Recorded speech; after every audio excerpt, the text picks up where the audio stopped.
Hey guys, Max here, and today I've been thinking a lot about Guardians of the Galaxy Volume 2. Mainly because of the fact it's hands down the best sequel Marvel's ever made. And not just because Marvel's had a history of, not so great sequels, it's still a good movie. But the more I think about it, there's one thing about the movie that holds it back from near perfection. And that one thing is Baby Groot. Now before you sharpen your pitchforks and start chasing my IP, just hear me out. Now, even back when I saw Guardians 1, I thought the whole thing about him surviving the blast and him being a baby was just kind of a cheap excuse to keep him alive. But my real problem with Groot didn't really come until I saw Guardians 2. My problem is that he just kind of feels like a lazy excuse to take up a scene. What I think happened was whenever the writers needed a big action to happen and they couldn't think of a way for it to be executed, they just got Baby Groot to do it. Now, I'll give them some credit because of the opening scene was pretty much perfect with Baby Groot dancing around. But as the movie went on, the things he was doing had way bigger impact and it just became pretty stupid pretty fast. The best example of this is when Groot helps Yondu and Rocket escape the prison. Now I like the scene where Groot kept giving the wrong thing to Yondu again and again, just as much as the next guy does, but it was just a lazy excuse to break them out of prison.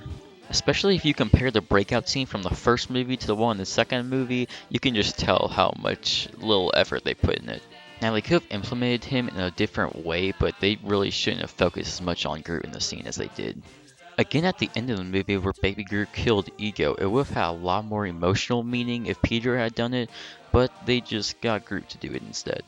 After Peter realizes Ego is evil, it would have fitted the story arc perfect for him to kill Ego instead of getting some baby tree to do it. I'm not sure if this boils down to just bad story writing or the writers getting lazy, but either way it was a bad idea. Especially since Groot has no story arc at all in the movie, everything he does just kind of boils down to him doing what Rocket tells him to. Now you could argue that they add Baby Groot just to add some extra fun I guess to the movie, but if they did that they wouldn't have him execute such big impactful events to the story. But at least in Volume 3 Groot will be all grown up again and that's probably gonna be for the best. Now the movie is still great and you still should really go watch it, but they just should have done something different with Groot. But like I said before, it was a really good sequel and they handled it really well, especially compared to some other sequels. Cough Thor. If you happen to have not seen that movie, just don't watch it. You didn't miss on much. Anyways guys, that's all for today and I'll catch you in the next one.